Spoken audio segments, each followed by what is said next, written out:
दिन में कोई सीखा हो कि ना सीखा हो, लेकिन जब मैंने भाटापारा बड़ौदा बाजार एक दिन शॉर्ट विजिट में गया, जब वहाँ पे मैंने रेस्पॉन्स में लोग से भाषण सुना तो मैं खुश हो गया कि हमने जहाँ मेहनत किया उसका फल कुछ ना कुछ वहाँ पे बना है। तो इसमें पार्टी को अच्छा लगता है। और संतोष हेतु जैसे योद्धा इस छत्तीसगढ़ में कम पैदा होते हैं मेरे भाइयों, याद रखना आप, ये प्रेरणादायक आदमी है, इनसे प्रेरणा लो। ये बहुत ही मध्यम वर्गीय से भी नीचे स्थिति में, उसकी गाड़ी का डीजल पेट्रोल कैसे भराता होगा वही जानता है, लेकिन जब ये आप लोग को रिप्रेजेंट करता है तब आप इसका दबाव देखो। इसका दबाव, ये विधायक आज नहीं है, लेकिन इसका दबाव मंत्री से ज्यादा दबाव डाल के लोगों को इस पूरे जिले में, इस जिले के इसके आसपास में आप जहां तक आपका हाथ पहुंच जा सकता है उस जगह पर संगठन करो। मेरा ये कहना है कि संगठक बनो। आप लोग विश्व हिंदू परिषद से आए हो, संगठक की बहुत बड़ी कीमत होती है। आप ऐसा चीज बनो जिससे लोग आपसे जुड़े, आपका प्रेजेंटेशन ऐसा हो कि लोग आपसे जुड़े, लोग आपसे जुड़े, ऐसा नहीं होना चाहिए। और मैं हमारे सिमगा के जो प्रभारी है, मैं तुमसे ये बोलना चाहूंगा कि दाढ़ी को थोड़ा ठीक करो।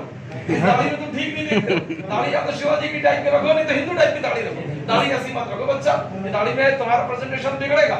और कोशिश करो कि एक सफेद कपड़ा जरूर खरीदो, ऊपर जरूर से सफेद कपड़ा पहनो। आप नेता हो, हम संगठन का काम करते हैं, लेकिन नेतागिरी के साथ करते हैं। हम छत्तीसगढ़ी लोगों के हितों के लिए संघर्ष करते हैं। छत्तीसगढ़ में छत्तीसगढ़ी लोग वो जो छत्तीसगढ़ में रहते हैं, छत्तीसगढ़ का 90% जनसंख्या अदर बैकवर्ड एससी और एसटी है। हमको संघर्ष उनका है। हमको इस बात से कोई मतलब नहीं है कि आप ब्राह्मण हो, कि आप ठाकुर हो, कि सतनामी हो, कि आदिवासी हो, हमारा कोई लेना देना नहीं। हमारे इस बात से लेना देना है कि आप छत्तीसगढ़ी हो, हम आपके लिए संघर्ष करेंगे। और यही संघर्ष अपना इतने सालों से जारी है। साल चल रहा है, इन 35 सालों में हम लोग अपनी राह से नहीं हटे। हमारी जो राह थी हम उस पर चले, और अगर कोई विधर्मी हमारे सर पे आएगा उसको ठीक करने की ताकत हमारे में है। दूसरी पार्टियां ठीक कर पाएंगी कि उनसे समझौता करेंगी, इससे हमारा कोई लेना देना नहीं। हमारी लाइन स्पष्ट है, जो कहेंगे वो करेंगे, नहीं तो नहीं कहेंगे, खत्म हो गई बात। लेकिन संघर्ष जरूर करेंगे, हर बात के लिए संघर्ष करेंगे। न्याय, अपन लोग सत्ता पे नहीं बैठे, ना हम लोग मुख्यमंत्री नहीं है, ना हम लोग अभी बंदे की हमारी स्थिति है। तो हमारा संगठन छोटा है, पार्टी छोटा है, लेकिन जिस दिन आप पंच, सरपंच, जनपद, जिला पंचायत, फिर विधायक, जब तक आप जीत के नहीं जाओगे कैसे काम चलेगा? नहर पंचायत भी आपको जीतना है, आपको हर जगह खड़ा होना है। खड़े होने से बिल्कुल मत हिचकिचाइए। सही साहब ने बोला दूसरे चुन के जाते हैं जिनका बाप का राज नहीं है। मैंने यहाँ पे देखा था, एक बार यहाँ से निकल रहा था, मैं बिलासपुर से मीटिंग से आ रहा था, तो आपके भाटापारा के भाजपा के शिव रतन जो थे यहाँ खड़े हुए थे, रतन दुनिया के, और इनका सम्मान हो रहा था, उनका जन्मदिन था, लड्डू से सम्मान हो रहा था। नहीं चकेला था जिसने विरोध दर्ज कराया, पूरी रोड घेर के वो सम्मान करवा रहा था अपना।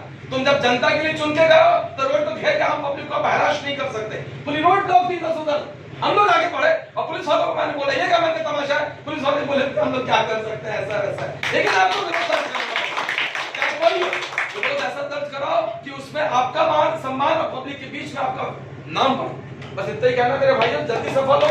हम लोग का नाम और हम लोग को जो सम्मान मिलना चाहिए, जो हम लोग अपने जीवन में ना पा सके, अपना खुद होके ना जीत सके, लेकिन जिस दिन संतोष जीतेगा उस दिन तो मेरे लिए, जिस दिन हमारी पार्टी सच होने के समान है। आप लोग जिस दिन जीतोगे उसके लिए सपना, हम लोग के लिए सपना सच होने के समान है।